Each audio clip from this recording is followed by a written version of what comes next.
Welcome, podcast fans. It's time for the What's Up Bro podcast show presented by j&j Production Studios, the home for all your entertainment needs. All kinds of great topics discussed every week, a variety of different themes offered, special guest appearances, prize giveaways, and so much more. Stay tuned. And now, here are your hosts, Sam Crow and Big Hoss.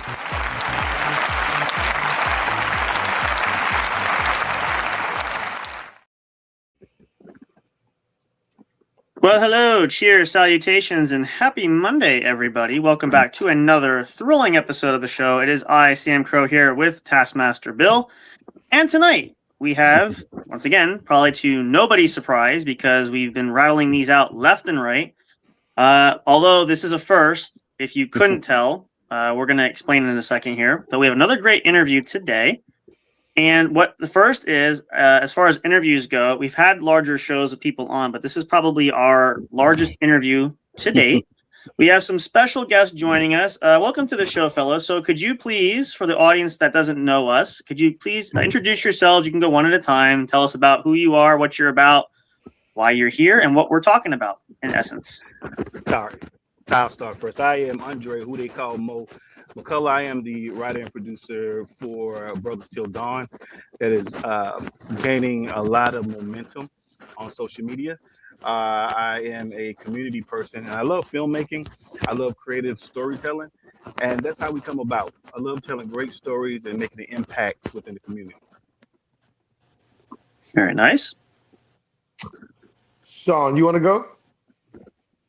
Sure. My name is Sean. I am Clarence. I am one of the actors within Brothers Till Dawn. I was brought in by Andre and befriended two gentlemen that are here with us today as well. And we are taking this thing to the top. I'm into music. I'm into acting. I'm into soap making. I'm a soaper. I just do a lot. I'm into the community. I just do a lot. So you can find me also as Soap King for any of my natural and holistic products as well. And thank you for having me on, guys. Nice. Awesome. Yeah, of course. Mike. Big Mike. Okay. All right. My name is Mike. Last name Watkins. I was brought in. I'm playing as Clyde. I was brought in. Oh, he froze. Hang on. We'll catch you up. There we go. Me and Andre been knowing each other for over 30 years. And so, you know, I'm actually new at this, but I'm enjoying the opportunity. Wonderful. And last but not least, hold on. Now you missed one. Wait. Everybody introduce themselves. Hold on. Oh, shit. Yes, we did. No, man. And mute. Go ahead. We gotta give Marcus a shot. Go ahead. No, my name is Marcus Bellamy. I was brought in by Andre to play Clemens. I do have a creative platform called Double Leg Network. It's based out of South Carolina. I've been around the indie movie scene a little bit over the last couple of years in a thriller called The Uber Driver. I'm a married husband of 10 children. And yes. And they're all yours? Yes, they all are mine. I'm just clarifying. Okay. All created by me, man. Okay. If I look at my wife too hard, she gets pregnant. So I wear glasses. Wow. Listen, respect. That's talent. I tip my hat to you, sir. Okay. Thank you. So that's me in a nutshell, man. These are my guys. My favorite project I've worked on so far, man. We're very excited to see what comes next. Awesome. Yeah, we're glad to have you. Now you're off a timeout. Go ahead. What are you going to say, Bill? I was going to say, what is it Monty Python said? You date a Catholic woman, you kiss her, and she has a kid? I guess. I mean, boy, 10, that's got to be like what? How a couple years apart each, give or take? So I create a child every 16 and a quarter months. Oh, okay. At least you're consistent. I don't miss. I'm a Hall of Famer. He's working on his film cast. So this will be like an accomplishment. You'll get this film out, and then you'll have your 11th child. Is that somewhere in that? No, so it's crazy. This is coming out, and my 10th child is due like any day, like right now. Okay. All right. Well, then we'll table the 11th one when your next film. Then you have to have one after the next film, the sequel. Right?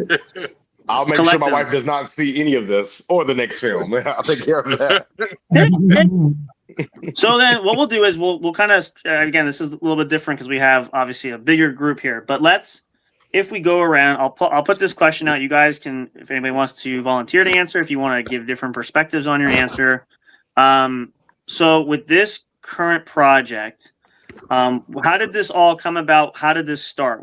Tell us like the origin that led up to what gave life to this creation, if you will. Dre, that's definitely you. Yeah. So so we all know about the movie Sinners. Mm-hmm.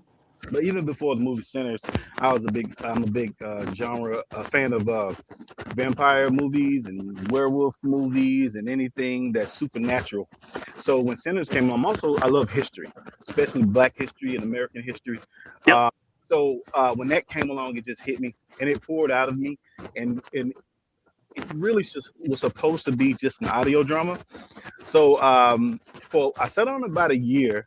I was telling my family about it. They loved it. I laughed every time I read my own script. So I felt like if I can still enjoy this script, this must be a good script. Sure. So, right. I never got bored of it. So once I called Mike up, I called Marcus up, I called Sean up, and I said, hey, let's do an audio drama. And hey, when we got in the studio and we did the audio part, they were like, no, we need to take this to video. And that's how the film came about, because I originally was going to just do audio drama and maybe illustration after that, but I didn't think I could pull a crew together to actually want to sweat this one out with zero budget. Mm-hmm. So the crew came through and they suggested this should be a film, and that's what we did. We shot a film. Nice. That's Exactly. yeah, that's always it's nice when you have the something that kind of really builds off of it, because clearly it's got some personal sentimental, there's reasons behind it. It's not just let's just pick this up and let's just do something and then move on. There's obviously depth to it, and that's a lot of what we are doing here when we showcase folks like you guys. We've had a lot of people on, film directors, actors. The goal and the similarity is to showcase how special projects are, why you love to do what you do, how each project is, as we said, like children. They're very unique, and obviously you love every single one of them in their own way. And the biggest thing too is to show a level of appreciation, and to know what really happens behind the scenes, what actors go through, what directors, producers, writers go through, the grind, the grueling hour, all that, the stuff that we as like viewers don't typically see. Even some of the background stuff, we don't always get the full picture. So it's really nice when you're able to kind of showcase that a bit.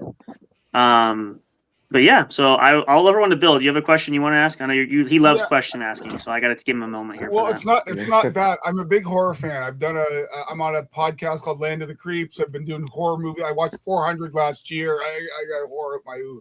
But when you're doing a movie with a bunch of buddies, here's a real defining question: how did you figure out what order people get killed in?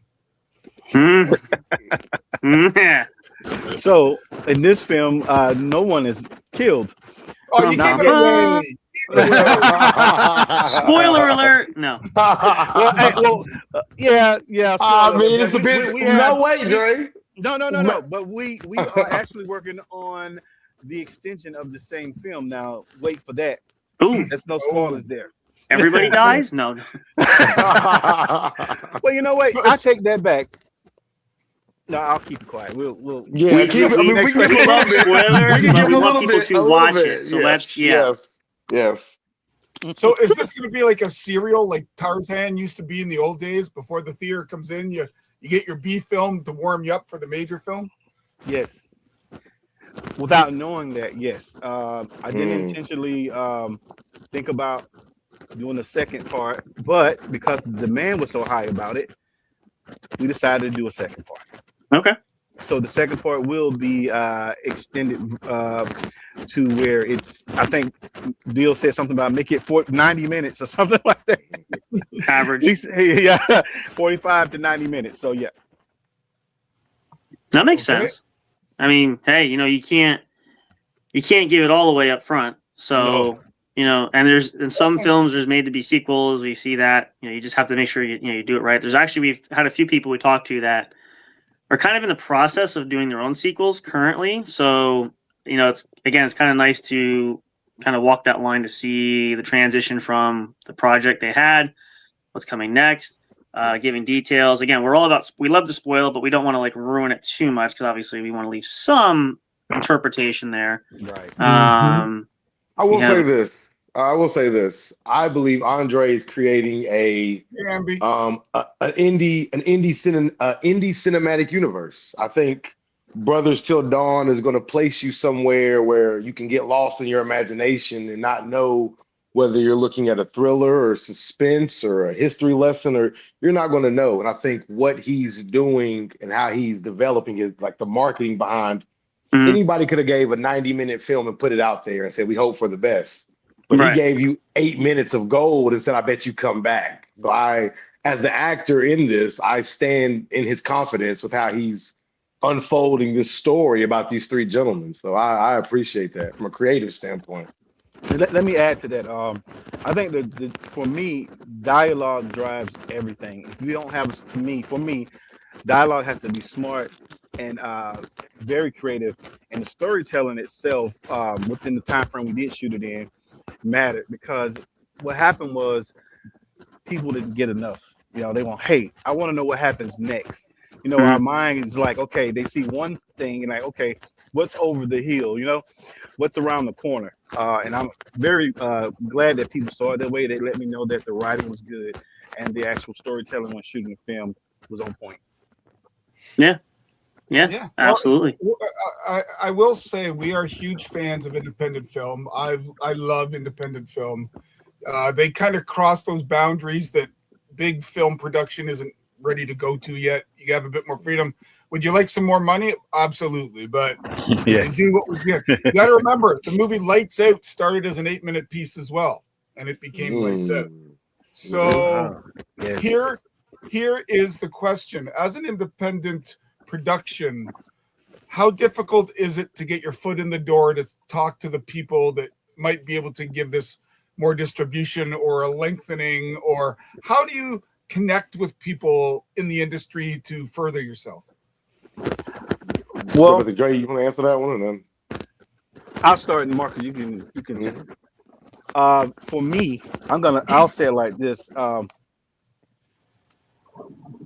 I've never had a problem with connecting with people, because I am a people person, and I think when I talk my passion, this is the way you can create. When you tell a story to someone or what you want to create, I believe you have to create that vision in their head as you tell the story. I have not yet done enough, I would say, on my part to get the rejections that do come, and it does give you a learning library. So I can't say it's very difficult yet. I've always been told that I am good at bringing people together, and any obstacle that I've faced, I've always been able to overcome it, especially when I'm walking in my passion and what I'm supposed to do. For me, breaking in has been a terrible mountain climb. I have not broken in. I have no idea, honestly, what I'm doing. But what I have found is a lot of studios don't want to have conversations with you about pitched projects unless you have attorney and counsel. So I've pitched a couple of my projects to HBO, to Stars, and they always say the same thing: we are not allowed to view this product without legal representation. I just started adding people on LinkedIn. Everybody loves ChatGPT, so I just asked ChatGPT a list of people who had live public profiles and who I could contact and send my link. And I'm a salesman by trade, so 3 days a week I will randomly inbox producers and directors and casting, and who knows? I've never got a response, but I'd rather shoot a bunch of shots and hit one than not shoot at all, right? So that's been my experience. Yeah, no, absolutely. That's, again, we kind of do that too. Which will lead me to another question. This is good, but we kind of do that, like what we're doing here too, because, and same reason, I've done it so many times where sometimes you get responses, sometimes you don't. Even if you do, sometimes like, well, we're not interested. At least it's the perspective. You're getting an answer back, so it's not just an email or something that was sent in dead space and you never hear anything again. And that's really interesting too. Now we know for promotional reasons, and we're always curious. It's kind of been a more of a forefront question because we're always amazed. But like, what was it other than I know it's a chance for promoting this and talking about it? I mean, maybe you've done other shows before, but like, what was it about the show coming on here that really excited you guys about that opportunity? Because we're always curious for feedback because we don't know. We always think we're not doing enough. We don't know, so we're just curious. For me, it's being introduced to a new audience. And just even when talking to Bill was so amazing when we talked to Bill, just down home person and just easy to talk to. I was just I'm talking to someone in Canada, right? I don't, so it's like, okay, this is definitely a new audience, and that was the thrill for me. Interesting. Okay, that's a fair point. Justin, I am an asset. I was thinking of a word that rhymes with that if you cut it off after 2 letters, but like basset hound. Is that what you mean? You could say that. And but the nice thing is that's what he's like, our little leprechaun. He's our little Canadian, so we like that. No, that's really good. I'm not a unicorn. I'm a moose. I'll take your word for it. But no, we're glad we could do that because honestly, too, that's one of our big staples is to try and we're able to, and again, Amber comment. We're trying to connect people. Like we have other great folks that we can obviously connect you with. We've got other directors, writers. Like we've got people. We started like a chat for these folks that are just going nuts with it. So it's kind of a nice little. We're doing it for the audience, but we're also meeting other people in the industry, hoping to, I guess, make a love connection, if you will. Again, it's nothing excessive. We don't promise anything. It's just I never saw you as Chuck Woolery. I never professed to be. I don't have. I would say you're closer with the beard. You didn't have a beard. I could picture him with a beard. But no, it's really a unique opportunity, and we've had even now currently a lot of great conversations where how we do it typically.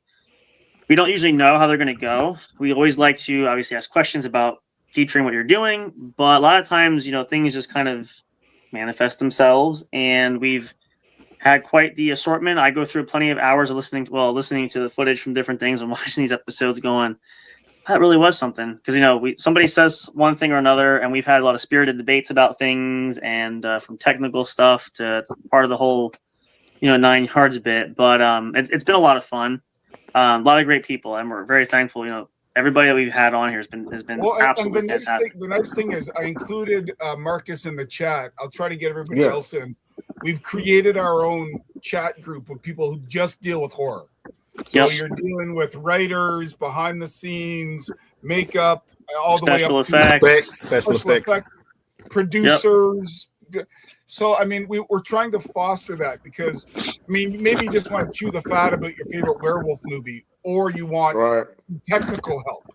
Like that's the we want to foster. We're trying to build that fraternity, if you will. We're trying to unify, and a big thing is we were talking before the show. Obviously, in the sporting world too, there's always competition, but we try to look at it. We say the world's big enough for all of us, so. Exactly. Why step on somebody else? We can all have a slice of that accomplishment in some way, shape, or form. So may as well work together to help each other than see each other as pure competitors. And we've had a lot of those conversations for a plethora of reasons. But I was gonna say, let's get the brass tacks. Here we go. Are lovers of vampire films, and I can get as obscure as you want, but I'm not. All I'm going to say is, what is your all-time favorite vampire-based movie? Lost Boys, I think. There you go. Lost Boys. I like classic. I like Lost Boys. You like hanging from underneath the train tracks. I think it's more how it feels real and fantasy at the same time. And I think because it's not so much as fantasy as this whole Dracula.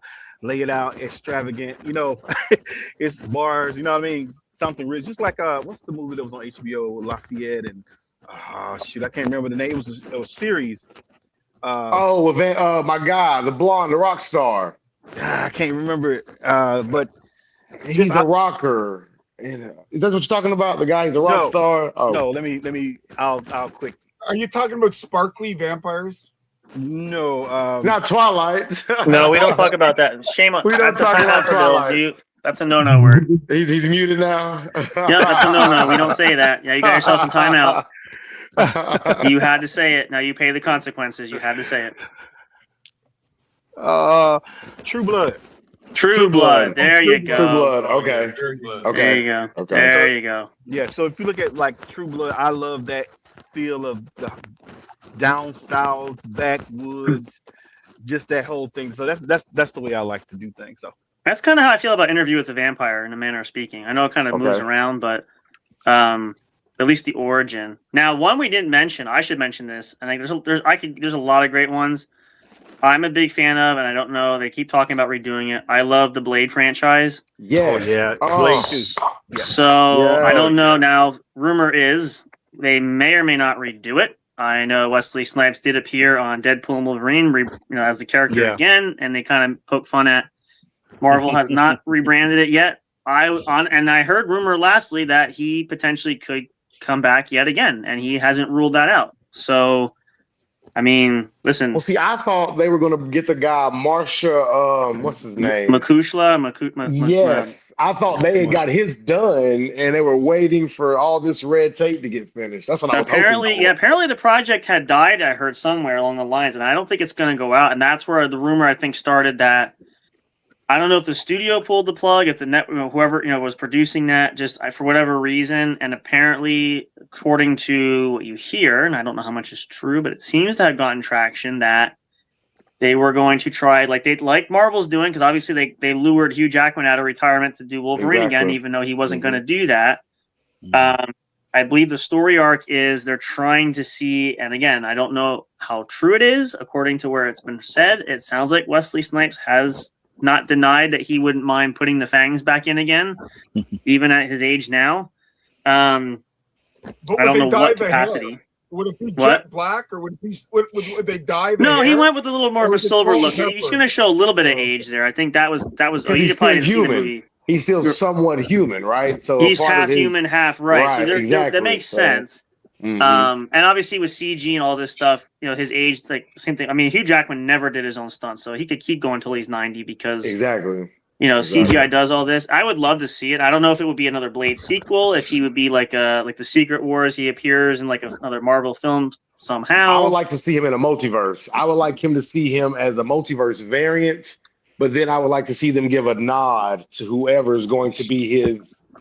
Whoever takes the mantle up in Earth 611 or if anybody can, I don't know. The same thing they say, someone's going to replace Hugh Jackman. Well, clearly has not happened yet. So exactly. I mean, I don't see why not. Again, I think it's up to the actors obviously to do that. And I mean, obviously it's it's a little bit different, but like in the case like the John Wick franchise, they keep talking more, and Keanu Reeves has said multiple times, I would love to keep doing it, but at 61 years old, and I have no cartilage in my knee, and I can't really, I can't.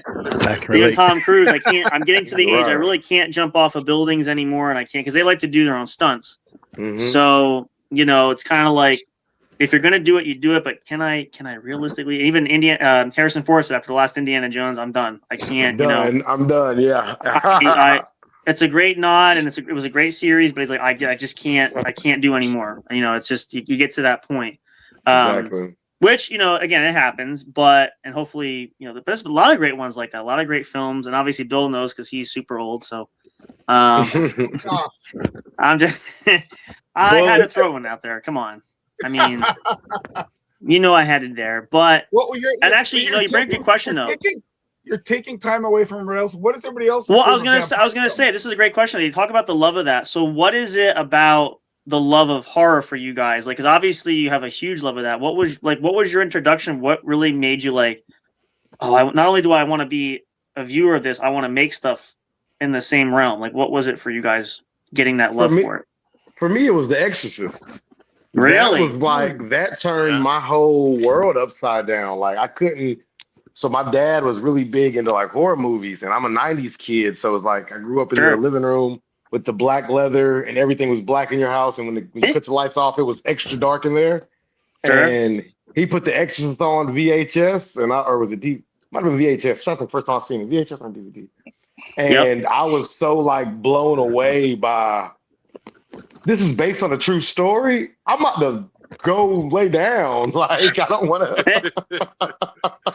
Yeah. So that's what broke me into like horror. Like, wow, you can really make somebody be lost in fear, like true fear. So, let me, Mike, did you have something to say first? No, go ahead. No, okay. I was just laughing about The Exorcist. So I was introduced to horror genre by my aunt, and it was The Evil Dead. And I was really young, and I don't know if I was supposed to watch it, but she had the VHS tape. She popped it in, and we watched The Evil Dead, and that took me there. And then my mom took me to Nightmare on Elm Street. Yep. Me as well. We're that close. Your mom took you to Nightmare. His mom took you to Nightmare. Thank you, Mom. Thank you. And she loved horror. But I love horror and a twist of supernatural. That's kind of like a mix, I think. So anything supernatural, I love. Anything that feels like reality but not, I love it. There you go. Fair. What about you, Mike? What got you into horror? You know, it was The Exorcist too. Yeah. It's a classic. The Exorcist 2 is a shit movie. The Exorcist. The first one. Nobody asked about 2, Bill. That was all you, man. You said Exorcist 2, right? Yeah, The Exorcist 2 was good, but I liked the first one, the second one too. But the first one was the first one classic. The first one. The second one, do y'all remember? I don't know if y'all realize, if you ever watched the second one, we went to the movies and watched it. I forgot who I was with. I think I was with a cousin. Or maybe my wife. But you could see the boom mic. Classics. It was the boom mic hanging at the top. I'm like, wait. Am I supposed to see the boom mic? I don't know which is scarier, that ghost there. Wait, there's a boom mic. Wait a minute. They're about to get devoured by a... Oh, wait, there's a boom mic. Like, okay. No, Amber's got a good point. Constantine is one of my favorites, too. I heard rumor there's a sequel, possibly. Maybe. Yeah, I heard Peter Stormare's coming back. I hope. I mean, there's enough there to make a sequel, so, I mean, you know. Why not? Right, see, my favorite vampire film, nobody will be as theirs. And mine is 1958's Hammer, The Horror of Dracula. Christopher Lee at his absolute badass best. 6'4", intimidating guy. We got you, Grandpa. The girls want to be with him. The guys want to be him. He had this look in his eye. No, they want to be bitten by him. You got to be more specific. Do they? If you watch the first time he enters a woman's bedroom, she's basically laying there in a negligee. Easy now. That's all. Easy now. But in a modern one,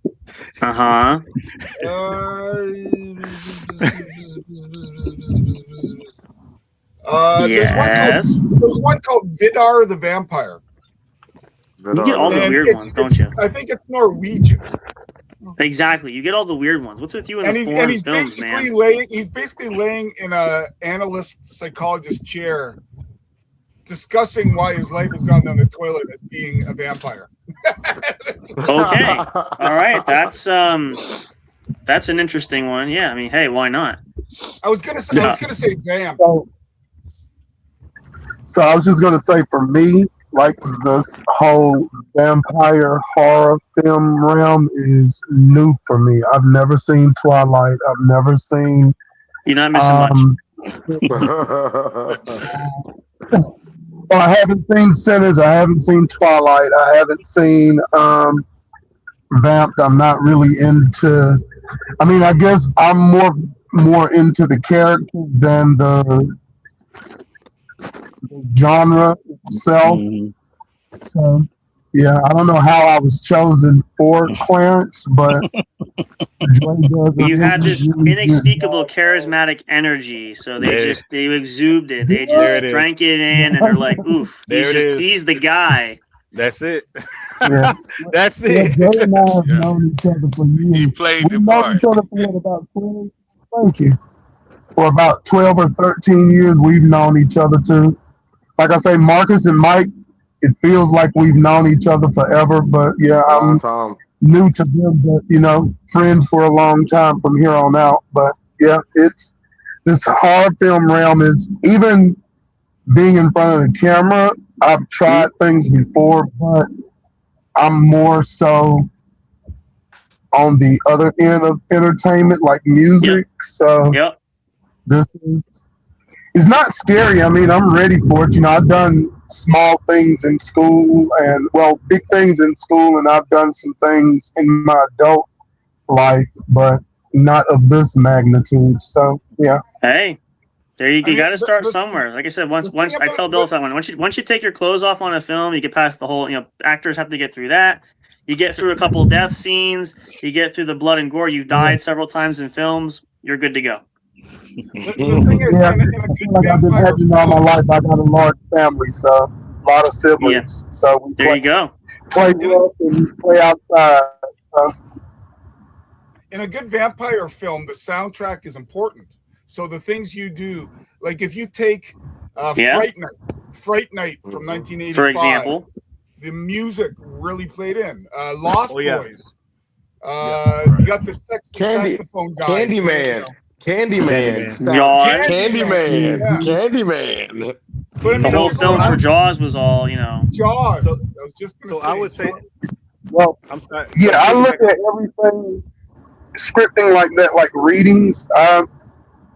It's all probably 80% of my life is a musical cadence anyway. So so the reading part is like I did my backstory yesterday. I read it to a track. I heard a track in my ear and I read my backstory to Oh, there you go. sound. So yeah, it's So let me say it's already this, like mentally. let me say this, piggyback on what Bill was saying. So I used to be a music producer in the studio all the time. So to me, sound design is key to storytelling. Yep. You got to have the right sound at the right time that fits the moment. So and that's what I aim to do. That's what I do when I do film, to make sure the music matches the mood and the moment. I mean, you look at a film like The Omen, fantastic film, but they won for the score. They got an Oscar for the score in The Omen. So, and now with horror becoming much more, I wouldn't say mainstream, but more accepted, there's even more opportunity for exposure, for crossing over. Like right now, love them or hate Terrifier. It's opening up doors.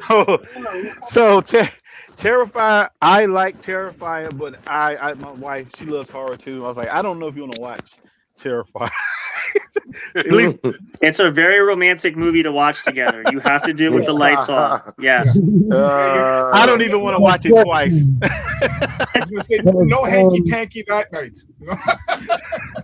You never know. For some people, it might be a mood setter. I went to a Comic-Con and there was I guess there were a couple. They was both dressed up as a male Terrifier and a female Terrifier, and they were terrifying. Oh, there you go. So ideas. There you go. Your next togetherness. Maybe, hey, honey, let's dress up. What are you gonna do for Halloween? Well, no Terrifier. And then let all the neighborhood kids come to your house. Trick or treat. Oh, you'll be the talk of the town, I'm sure. No. He'll save that for role play. Oh well, I wasn't gonna go that. William, my goodness. So I'll be honest. Forward, man. I there are movies that are disturbing to me that I'll watch it, but so have you watched the new Mummy? The Mummy? I won't watch it. I heard that's too much. I haven't. Yeah, I heard same thing. Yeah, I heard it's too much. I heard it's too much. So we watched it at home, and we was gonna go to the movie scene, but we ended up seeing something else. But I was like, I told my wife, I'm glad I didn't watch it. I don't think I want to watch this on a full big screen with the sound. What's the 3D sound effect in your ear? Right. It kind of gave Evil Dead 1 it was a little bit over the top, but it was also it wasn't the Mummy you would think when you think the Mummy. No, it's not that the Mummy. It's something different. Exactly. Yeah, it's supposed to be an old school. They said they created it to be an old school horror film. It's supposed to just be raw horror, like just that essence of it. If that's what they said, they did that 100%. I won't watch it. I'll watch it again, but it was a little disturbing to me. So, but it was good. It was good. You can go watch it if you like. See, the thing of it is you have there's these movies, like there's nothing more romantic, and it sets the mood on a blood curdling scream. And I was just thinking, like, Marcus says about all your children. You maybe the next movie you take your wife, go to the movies, and maybe it's that moment of the horror film that just inspires the next kid. I don't know. I'm just trying to think outside the box. So me and my wife have thought about a scary movie, and it's about a guy who every day he wakes up, and it's the same day, the same moment, and he's delivering a kid, but every day he wakes up, it's a different kid, and he adds one more. And it's a loop forever and ever and ever and ever. My gosh. Sounds like a real story. You have to have Bill Murray in it. That sounds like Bill's personal experience. Yeah, man. It's like it's every day he has another baby. Another, it's just wow. It didn't sound scary at first, but then you went into more detail, and I'm like, that's downright terrifying if you think about it. Especially when you're on that side of it, catching, it's just it's based on a true story. It's based on a true story. I know a guy. Really? Oh boy, we'll have to talk to him sometime. Okay, I'm gonna give you a question that's gonna make all of you boys think.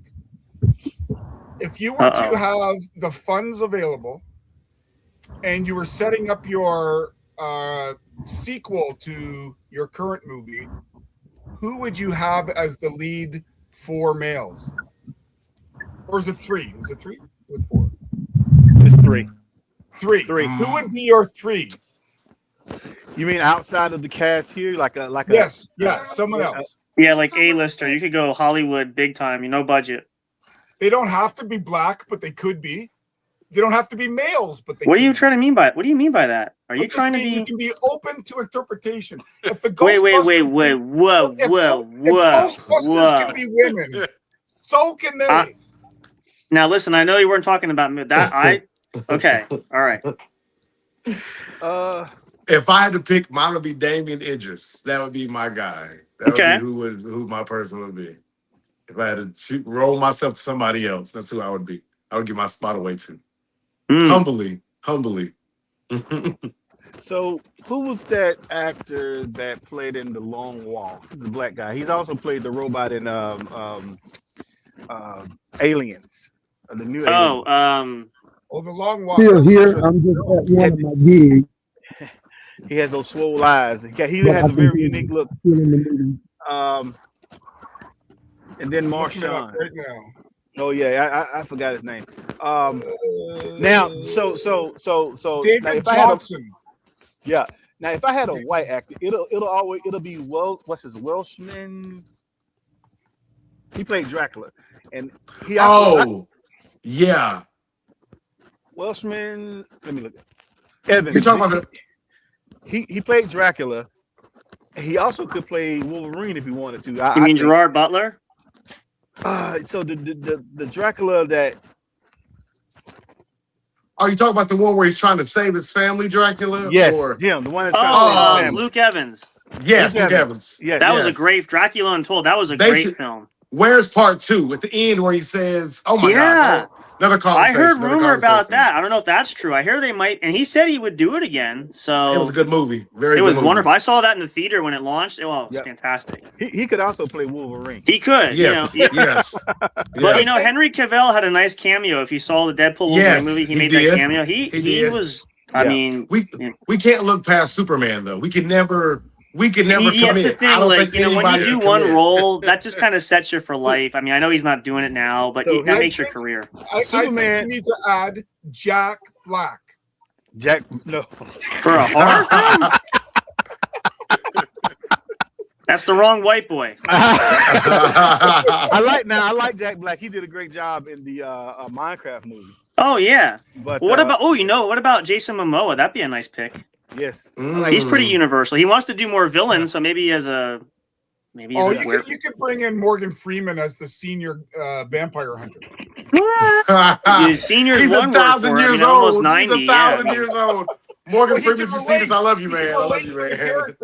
He comes in a wheelchair going, "Yes, I'm still here," but well, our film was set in the 1930s. Maybe he was like 24 in the 1930s. We can wind him back. Hey, listen, CGI does miracles nowadays, so maybe his voice is still intact. It could go back. Why not? You bring in Dick Van Dyke. He just turned 100. Wow. All right, now you're really stretching, man. Wow. Now you're wow.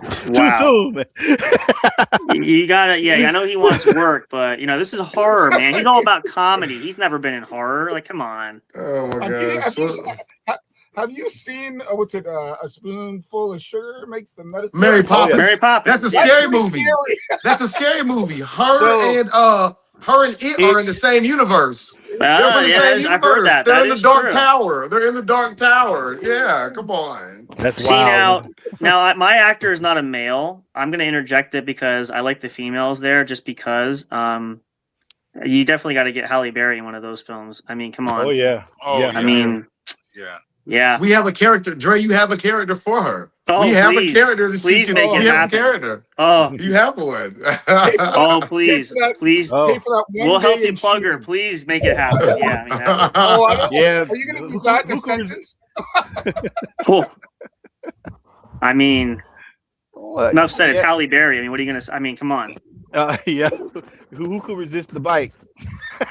Well, listen. If it's anything like when she wore the cat suit, right. I'm just saying. I mean. I think everybody want to get bit by her. She can, bite me any day she wants, as many times as she wants. Yeah. I'm stuck forever with that. I mean, I got the horrors, and she's so eternally at her youth. Oh my gosh, and she's never gonna age. How horrendous and how torturous, to live forever. Now let me give you a more serious question. With a short film, where do you hope people will see it? Where will they get access to this? It's a good question. And that kind of thing. Outside of YouTube, is it YouTube? Will you have your own YouTube channel and people? Yes, it's on Article Media Network on YouTube. Yes, so it's on YouTube now, and we've gotten a lot of. We want more exposure, of course. I think it's worth watching because, first of all, it's only 8 minutes. It's only 8 minutes, and it's a lot within the 8 minutes that people who watched it felt like it was longer than 8 minutes, but not realizing it's only 8 minutes because they felt like they had a storyline to tell the story, but also leaving an open-ended conversation to where they want to know what happens next. Yeah. That's great. One more, and then I'll let you go, Justin. I'm a huge horror fan, and I don't see a lot of divisions, but I'm curious about, is there a Black horror community that we're not aware of? Just like you might have a built-in audience. I don't. So I'll start, and then anybody else want to answer. I'm probably one of those weird part of those communities because I love Harry Potter. I love Game of Thrones, House of Dragons. Tonight. Tonight. It's not. Yes. I missed it. I missed Sunday. We missed Sunday. Okay. So I love the fantasy. I love the horror. There's a plethora, and if you go, there are. I don't know. I don't want to label, but there's a whole universe where Black people just love to be alternative to the norm that you expect. Really? Mm-hmm. Oh yeah. Wow. Yeah. That's why I ask these questions. I'm smart. Yeah. I mean, if you're mad at him, remember he's Canadian. They don't know any better. So. Oh no, not mad at all. I mean, talking like just following up with Dre. There was a show called Moonlight Country. Was it Moonlight Country? Oh yeah. It was the guy who played Lovecraft Country. Lovecraft Country. Yeah, there you and go. It was what's my guy's name? Forgive me. Megan Goods. He was in Marvel. He just he was the Great Deceiver. What's the guy's name? Oh my gosh. He was Kang the Conqueror. He was, oh my gosh. Yeah, it's oh gonna my drive me gosh. nuts. Oh. Me too. Jonathan Majors. Jonathan Majors. Thank you. Yep. Yes, yes. Lovecraft Country. I think that was a very good. I think that showed what the urban culture really was into. That I think it goes unnoticed that we are into sci-fi, we are into fantasy, we are into that type of nostalgia, and I think it's just one of those things that over time we're starting to see bigger productions get larger budgets, like Sinners. I mean, Sinners is scheduled to be its own universe because it is. I think it's 7 books that encompass the entire thing. So it's like that by itself brings a whole nother inspiration to people like ourselves to say, okay, well, we look at Michael B. Jordan and Ryan Coogler and say, wow, okay, look there. You know, that gives us a direction. And you can look at at Black Panther. I was gonna say that's another success. Yeah. It's unfortunate too. I mean, he's such a great actor. It's tragic. The loss there was so insurmountable because I feel like he was just between that, and I love the Jackie Robinson story. I thought that was really good.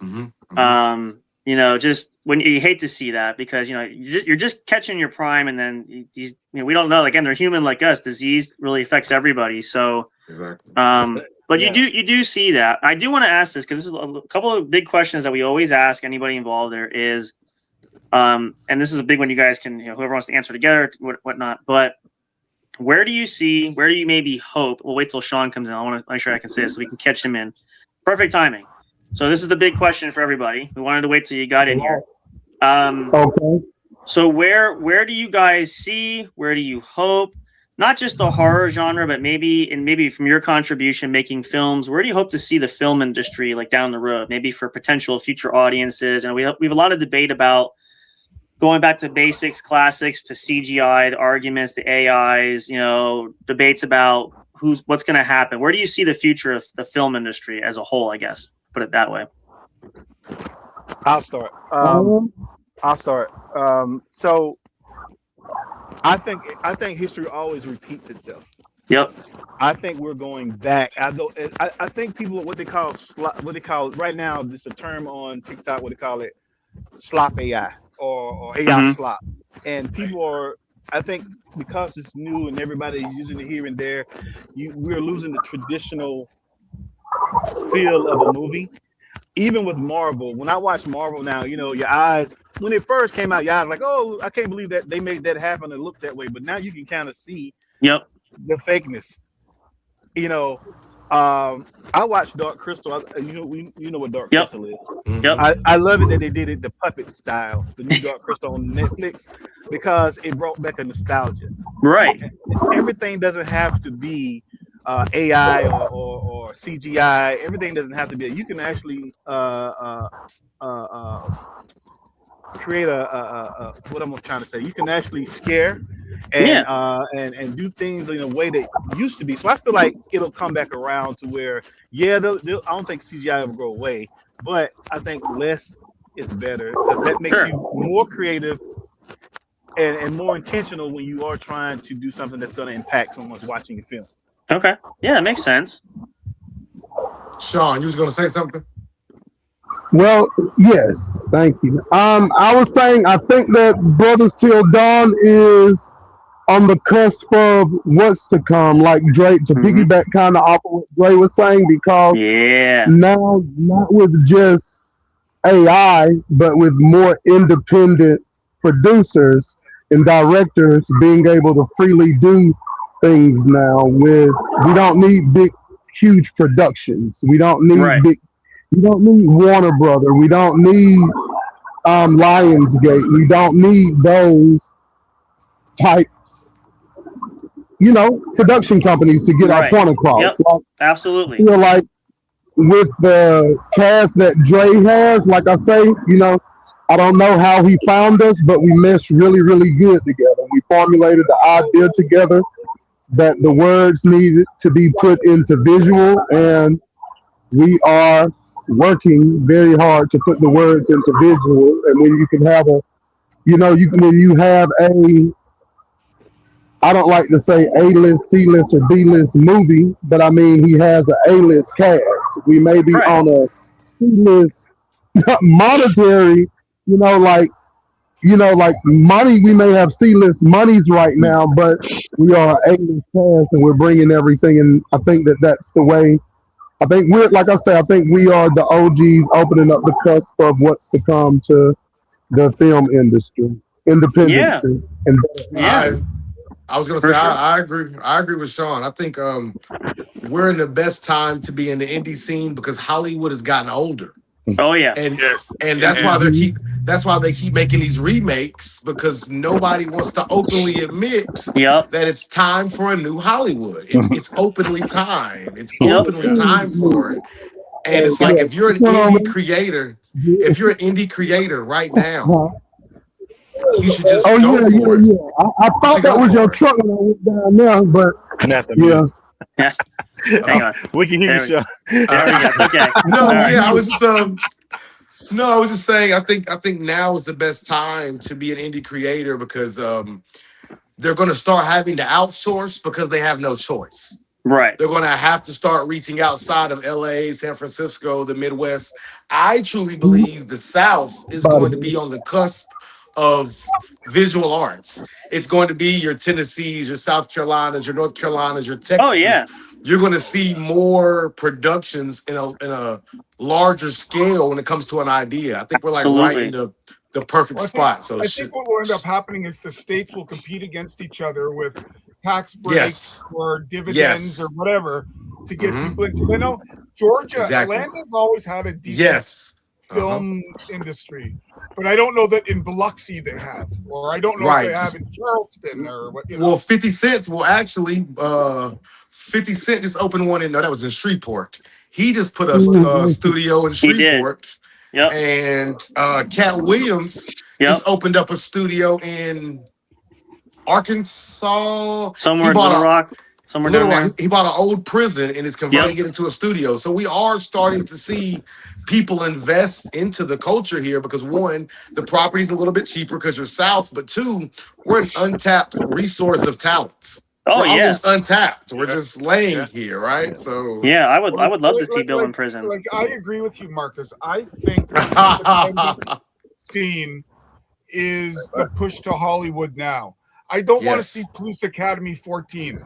I want to see something fresh. I don't want to see the Monsters Part 6.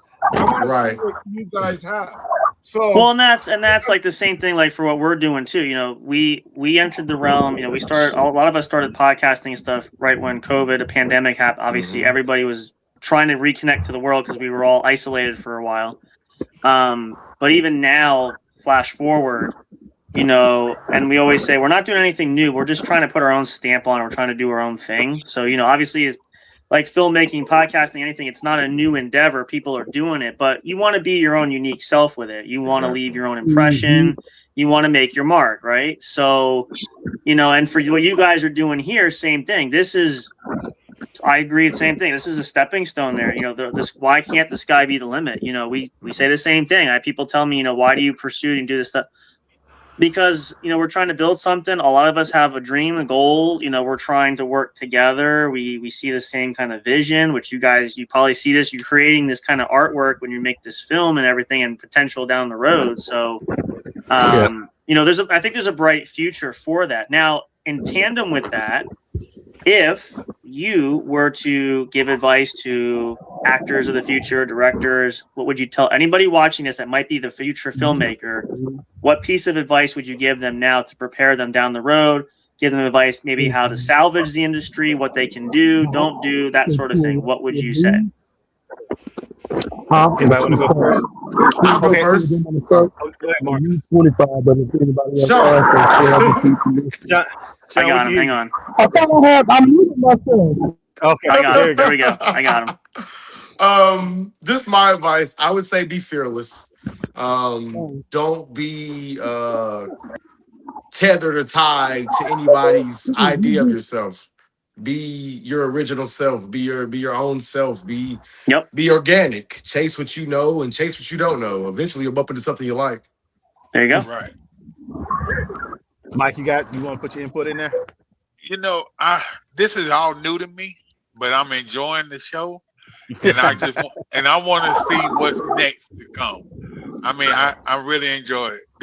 These great guys I've been working with, man, I love them and I love it. And I just want to see what's gonna come next. Right. There you go.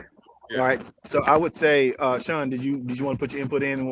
Any advice you want to give to any future actors or producers of filmmaking? He's speechless. Hold on. He's thinking. Okay. You can hear the wheels turning. No, I was saying I was typing that I was trying to keep myself muted. I kept getting unmuted. But any advice? Just to keep going, man. I'm 51. It never stops. It's never a cusp on greatness. None of us have none of us know when it's over. But if you love it, just keep going and keep doing it because it's gonna happen. I've been wanting to do this. I told Dre, I think yesterday, a lot of the things I wanted to do, I wrote in my senior book, and I'm seeing those things flourish at 51. So it's don't ever stop. Keep going. It doesn't matter. Nobody can gauge the height of your platform but you. So if this is my peak, I'm very happy with it because it's something that I wanted to do anyway. I've always wanted to, and now I'm living it. So keep living it and keep doing it. Cool. And my advice would be, love the story you tell. Recruit a good crew that gets along like family. And keep an open mind. Bring something fresh. But if you love the story you tell, that's gonna make you want to grab the best crew possible. Right. So if you're producing, I know a lot of times you see casting calls and kind of grab the best actor. But sometimes the best actor is not the best actor because you still have to deal with people. Right. So if you got someone that's great and really and open-minded, and you do feel like you want to put the work in to get them there where they need to be, it's worth the investment. Yeah. Oh, totally. I will say that's a great spectrum of answers there. And I think we're learning that too. Again, life is getting short, and you make the most of your own opportunities. And a lot of things we notice, we tell people too. We're trying to live this ourselves. Is now's really the time. What are we waiting for? And everybody kind of has that goal, that dream, but they don't take the steps there. And I know we've all heard this at some point in life. You got to be practical. You can't have all your dreams. The list goes on and on. We've all heard this at different points, but I know I'm a firm believer. I'm like, as I get older, I'm like, you know what? Why not now? I see other people doing it. Why can't I do that? At least have a chance to try at least. Right. So, that's great insight for that. Again, I think it's a great short film. Obviously you have more projects you're going to come. We're really excited for that. We'd love to keep up with you guys so we know what's going on. Obviously, you come back anytime. Your guys are always welcome here. We'd love to know what you're doing, what's going on. Before we do go here, though, big time is with our biggest pitch always near the end is we like to tell you, this is your sales pitch moment, if you were, is we tell the audience where to find the film. They can connect with you guys, the whole shebang. Where are you all over social media, the internet? Where can we find you in the project? So the project itself is on YouTube, Article Media Network. And I'll tell you this, if you have 7 minutes to spare, 8 minutes to spare, it'd be worth. I address hatred, I address racism, and I depict hatred as the monster. So if that piques your interest, go to YouTube, Article Media Network.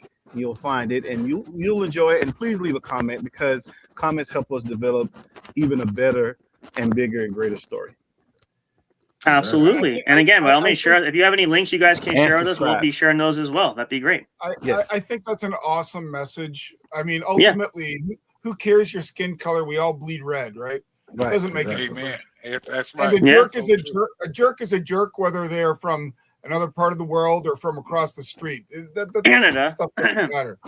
And so, I'm sorry. Don't say across the screen, bugger. I'm like, what? I didn't say, what? Me? What are you talking about? I don't know what you're talking about. I was just, But just to finish, I know the grind you guys go through as independent producers, directors. You're your own grips. You're your own makeup people. You're your own lighting. I get it. You got to have 7 arms and. Yes. I'll give you one last question. As an independent production, you're always looking for a break to get you to stand out. what could be that one piece of media or a promotion or somehow to get your name out there? And I'll give you like Metallica found a new life when their music was in Stranger Things. What kind of viral, can you hope to do? A TikTok, a Snapchat? You're going to get on a talk show? What's the best way to get it out there? Go ahead, Dre. You go ahead, Marcus, first. Oh, okay. I was saying from a sales standpoint, the best way for us to get it out there is to get it as fast as we can to the masses as quick as possible. So I think social media is a big deal just because that's an exchange. But I think us as people, we forget how valuable word of mouth is. I feel like as many ways we can get this message to as many different households and individuals, that's going to be our opening. And I feel like absolutely. I don't think there's one thing in particular. I think it's a combination. I think Dre needs to be recognized for his genius and what he's doing. I think that once that's recognized, I feel like it'll open up doors for the rest of the cast and crew. Like he needs to be acknowledged. So all Andre has to do is give Peter Jackson a call and say, "Do you want to collab?" I love Peter Jackson. Yeah, I love Lord of the Rings. Yes. Yeah. Yes, but yeah, just what he said, and I know that this platform is not political, but when it comes to the film itself, I would love for political heads to understand what it's about and mention it. Yeah. Because at the end of the day, it's really about unity. It's all about what we recognize as the poison, so to speak, and how we handle that poison and how we can balance for a better Earth. Absolutely.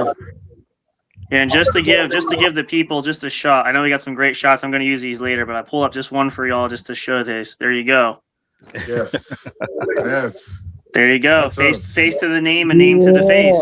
So very inviting. Check it out. You guys got to watch. We're definitely going to watch it. And Justin, why don't you show them the cryptic tail picture as well? Oh yeah, so we have this is part of featuring in a series again. We have everybody's welcome to come back. So what we did was because of the outpouring of fine folks in the horror genre, we didn't think we were going to get a lot. We got quite a bit. We're still getting interest to come on here. So we did create this. You're all a part of this too. This features a lot of great folks. This is our 1001 Cryptic Tales, a spooktacular horror series.